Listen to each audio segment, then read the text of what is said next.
One of the greatest moments in the history of God's people was after a period of great turmoil and great distress. It was after the period of 70 years of exile, when thousands and thousands of Jewish people had been living in Babylon because they were slaves to the Chaldean Empire, to the Babylonian Empire, and they finally got set free after 70 years.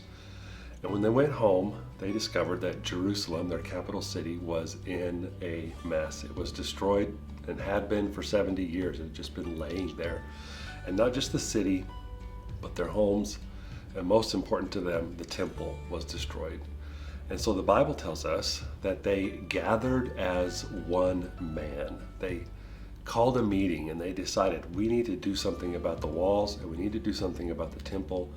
And the scripture uses the word, or the phrase, gathered as one man, with a unified purpose.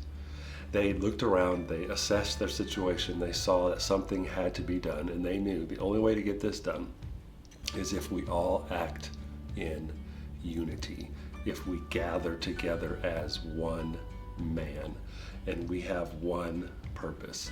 Now, the only way they could do that was to set aside their own agendas, to set aside their own egos, to set aside their own differences, to set aside maybe past feuds. They had to set all those things aside and become one man, united in purpose. It was a beautiful story, and in just a few weeks they rebuilt everything that had been destroyed, and God gave them great favor and great blessing, and it was a historic time for the people of God because they acted in unity. Long before that, David wrote a song, and David started the song with how good and pleasant it is when brothers dwell together in unity. And then we've been talking all week about how Jesus made this prayer. He spent much of his life speaking about unity, and then he prayed at the end that all of his followers would come together in complete unity. There is great power in unity. When things need to get done, when a specific purpose or task has to happen, when people set aside their agendas and egos and pasts and differences, something great can happen.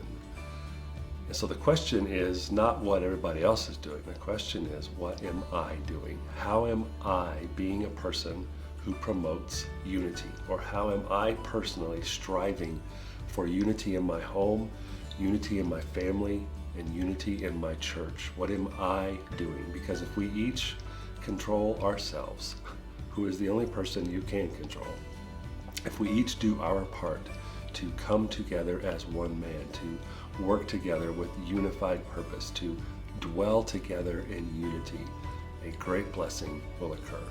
So the question for you is, will you be a person of division, or will you be a person who unites? I want to be a uniting force. I want to be somebody willing to lay aside ego, agenda, past, and differences so that God can be glorified, so that people can come to know him.